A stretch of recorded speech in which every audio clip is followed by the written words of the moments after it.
ഓണത്തിനും അതുപോലെ തന്നെ നമ്മുടെ ക്രിസ്മസ് പരീക്ഷയ്ക്കും വളരെയധികം ഇമ്പോർട്ടൻസ് കൊടുത്ത് നിങ്ങൾ പഠിക്കേണ്ട ഒരു ടോപ്പിക്കാണ് നമ്മൾ ഇനി പഠിക്കാൻ പോകുന്ന ഈ ഒരു ഇക്കോളജിക്കൽ ഇന്ററാക്ഷൻ എന്ന് പറയുന്നത്.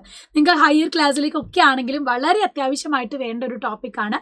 എന്താണ് ഇക്കോളജിക്കൽ ഇന്ററാക്ഷൻ? ഈ വീഡിയോ കംപ്ലീറ്റ് ആയിട്ട് കാണണം കേട്ടോ, വളരെ ഇമ്പോർട്ടൻ്റ് ആണ്. NMMSന് സ്ഥിരമായി ചോദിക്കുന്ന ഒരു ഭാഗം കൂടിയാണിത്. അപ്പൊ നമുക്ക് നോക്കാം. Ecological interaction, the relationship between different pairs of organisms. അതായത് പലതരം ജീവികൾ തമ്മിലുള്ള ബന്ധങ്ങൾ, ജീവി ബന്ധങ്ങളെയാണ് നമ്മൾ ഇക്കോളജിക്കൽ ഇന്ററാക്ഷൻ എന്ന് പറയുന്നത്.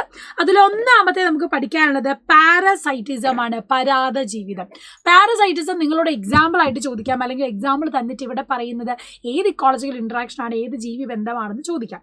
അപ്പൊ നോക്കുകയെ, ഡോഗ് ആൻഡ് ഫ്ലീ, നായയും ചെള്ളും, നായയുടെ മേലെ വളരുന്ന ചെള്ള് എന്ന് പറയുന്നത് ഇവിടെ കാണുന്ന റിലേഷൻ എന്ന് പറയുന്നത് പാരസൈറ്റിസം ആണ്, പരാത ജീവിതം. One is benefited, other is harmed. A parasite depend on host organism for food. ഒന്നിന് ഗുണകരമാണ്, മറ്റേതിന് ദോഷകരം.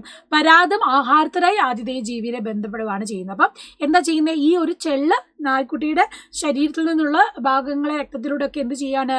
പോഷകങ്ങൾ എടുക്കുകയാണ് ചെയ്യുന്നത്. ഇതിന്റെ മറ്റൊരു എക്സാമ്പിൾ ആണ് lice and humans. Lice and human എന്ന് പറയുന്നത് മനുഷ്യന്റെ തലയിലുള്ള പേന്, മനുഷ്യനും പേനും, ഇതും പരാത ജീവനത്തിനൊരു എക്സാമ്പിൾ ആണ്.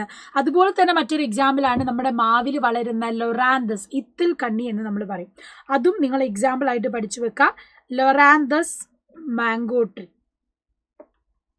ലൊറാന്തസ് മാംഗോ ട്രീ, ഇത്തിൽ കണ്ണി, ഇത്തിൽ കണ്ണി മാവ്, ഇതും കൂടെ ഇതിന്റെ എക്സാമ്പിൾ ആയിട്ട് പഠിച്ചു വെക്കാം. ഒന്നാമത്തേത് പാരസൈറ്റിസം ആണ്. ആൻഡ് റിലേഷൻ എന്ന് പറയുമ്പോൾ ഒരാൾക്ക് പോസിറ്റീവ് ആൻഡ് ഒരാൾക്ക് നെഗറ്റീവ്, ഒരാൾക്ക് ഗുണകരവും മറ്റൊരാൾക്ക് ദോഷകരവുമാണ്. ഇനി രണ്ടാമത്തെ ഇവിടെ നിങ്ങൾക്ക് കാണാൻ പറ്റും ഈഗിൾ ചിക്കൻ, പരുന്തും കോഴിയും. പരുന്തും കോഴി എന്താ ചെയ്യുന്നത്? പ്രിഡേഷൻ ആണ് അല്ലെ.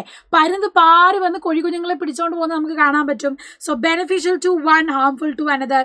പ്രേ becomes food for the predator അല്ലെ. ഒന്നിന് ഗുണകരമാണ്, മറ്റൊന്നിന് ദോഷകരം. സോ ഒരാൾക്ക് പോസിറ്റീവ്, ഒരാൾക്ക് നെഗറ്റീവ് ആണ്.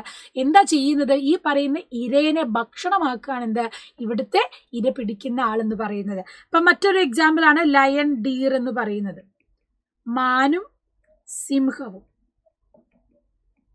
ഇതൊക്കെ എന്താ പ്രിഡേഷന്റെ എക്സാമ്പിൾ ആണെന്ന് ഓർത്ത് വെക്കാം. അടുത്തത് ഇവിടെ കാണാം വാൻഡ ട്രീ ആൻഡ് വാൻഡയും ട്രീയും, മരവാഴിയും മരവും. ചില മരത്തിന്റെ വേല നമുക്ക് ഇതുപോലത്തെ വാൻഡകൾ, ഓർക്കിഡുകൾ ജീവിക്കുന്നതായിട്ട് കാണാം. Beneficial to one, neither beneficial nor harmful to another. ഒരാൾക്ക് ഗുണമുണ്ട്, പക്ഷെ മറ്റൊരാൾക്കോ സീറോ ആണ്, അയാൾക്ക് ഗുണവും ഇല്ല ദോഷവും ഇല്ല. ഈ മരവാഴ അവിടെ വളരുന്നത് കൊണ്ട് ആ മരത്തിന് ദോഷമൊന്നുമില്ല, അവരവിടെ ആതിഥേയമായിട്ട് ജീവിക്കുന്നു എന്നുള്ളതേ ഉള്ളൂ. അവിടുത്തെ ന്യൂട്രിയൻസ് ഒന്നും ആരും എടുക്കുന്നില്ല, അവിടെ ജീവിക്കാനുള്ള ഒരു ഹാബിറ്റ് കിട്ടുന്നുള്ളത് മാത്രമേ ഉള്ളൂ. സോ ഒരാൾക്ക് പോസിറ്റീവ്, ഒരാൾക്ക് സീറോ ആണ്. കമൻസാലിസം എന്ന് നമ്മൾ പറയും, കമൻസാലിസം.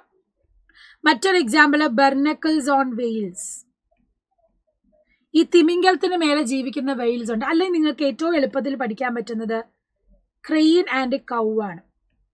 ക്രെയിൻ ആൻഡ് കൗ, പശുവിന്റെ മേലെ വരുന്ന കൊക്ക്, കൊക്കും പശുവും കമൻസാലിസത്തിന്റെ ഉദാഹരണമായിട്ട് പഠിച്ചു വെക്കാം. അടുത്ത് നോക്കിക്കേ, ട്രീ ആൻഡ് ബട്ടർഫ്ലൈ അല്ലെ. നമുക്ക് ഈ ചില സസ്യങ്ങളിലെ പൂക്കളില് ബട്ടർഫ്ലൈ ആൻഡ് ഫ്ലവർ, ബട്ടർഫ്ലൈയും അതുപോലെ തന്നെ ഫ്ലവർ. പൂവും പൂമ്പാറ്റ എന്ന് പറയുന്നത് മ്യൂച്വലിസം ആണ് കാണിക്കുന്നത്, രണ്ടാൾക്കും ഗുണം. Beneficial to both organism. അതായത് പൂവിന് എന്ത് ചെയ്യുന്നു? അവിടുന്ന് പോളിനേഷൻ സഹായിക്കാൻ നടക്കുന്നു, അതുപോലെ തന്നെ പൂമ്പാറ്റയ്ക്ക് അവിടുന്ന് തേൻ കിട്ടുന്നു. രണ്ടാൾക്കും ഗുണകരമാണ്. അതാണ് മ്യൂച്വലിസം എന്ന് പറഞ്ഞാൽ.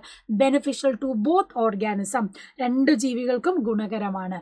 മറ്റൊരു എക്സാമ്പിൾ ആണ് നമ്മൾ ലൈക്കൻ എന്ന് പറയുന്നത്. ലൈക്കൻ എന്ന് പറയുന്നത്, ലൈക്കനും കൂടെ ഇവിടെ പഠിച്ചു വെക്കുക. ഒരു ആൽഗയും ഒരു ഫംഗസും, ഒരു ആൽഗയും ഒരു ഫംഗസും, ഇവർ രണ്ടുപേരും കൂടെ ചേർന്ന് ജീവിക്കുന്ന ഒരു കോമ്പിനേഷനെയാണ് നമ്മൾ ലൈക്കൻ എന്ന് പറയുന്നത്. അതും ഒരു മ്യൂച്വലിസത്തിന്റെ ഉദാഹരണമായിട്ട് പഠിച്ചു വെക്കുക, മ്യൂച്വലിസം. ലാസ്റ്റ് വൺ എന്ന് പറയുന്നത് കോമ്പറ്റീഷൻ ആണ്, മത്സരം. രണ്ടാളും negative. First harm to both, later benefit to winner. രണ്ടാളും മത്സരിച്ച് എന്ത് ചെയ്യും? കോമ്പറ്റീഷൻ നടത്താണ് അല്ലെ, മത്സരമാണ്. അപ്പൊ അവിടെ എന്താണ്? രണ്ടാളിൽ ആര് വേണമെങ്കിലും ജയിക്കാം അല്ലെ. അപ്പൊ ആ ജയിക്കുന്ന ആൾക്കേ പിന്നീട് അവിടെ ഗുണകരമാവുന്നുള്ളൂ. സോ രണ്ടാൾക്കും നെഗറ്റീവ് വരുന്നതാണ് വിളയും കളയും, ക്രോപ്പും വീടും എന്ന് പറയുന്നത്. ഇതിന് എന്തെങ്കിലും മറ്റൊരു എക്സാമ്പിൾ ഉണ്ടെങ്കിൽ നിങ്ങൾ എന്ത് ചെയ്യുക? ഒന്ന് കമന്റ് ബോക്സിൽ കമന്റ് ചെയ്യുക. അപ്പം ഈ ഒരു ഇക്കോളജിക്കൽ ഇന്ററാക്ഷൻസ് എന്തായാലും പഠിച്ചു വെക്കണം. തന്നിട്ടുള്ള എക്സാമ്പിൾ തന്നിട്ട് നിങ്ങളോട് ക്വസ്റ്റ്യൻ ആയിട്ട് ചോദിക്കും. ക്രിസ്മസ് എക്സാമിനും NMMSനും വളരെ ഇമ്പോർട്ടൻ്റ് ആയിട്ടുള്ള ടോപ്പിക്കാണത് കേട്ടോ. അപ്പം ഇതുപോലെ കൂടുതൽ ക്വസ്റ്റ്യൻസ് നമ്മൾ ഇനിയും ഡിസ്കസ് ചെയ്യുന്നതായിരിക്കും. So stay tuned and free ആയിട്ട് നമ്മൾ ഇതുപോലത്തെ ക്ലാസ്സസ് കൊടുക്കുന്ന നമ്മുടെ ബ്രഹ്മോസ് ബാച്ച് ഉണ്ട്, NMMSന്റെ ഫ്രീ ബാച്ച് ആണ്.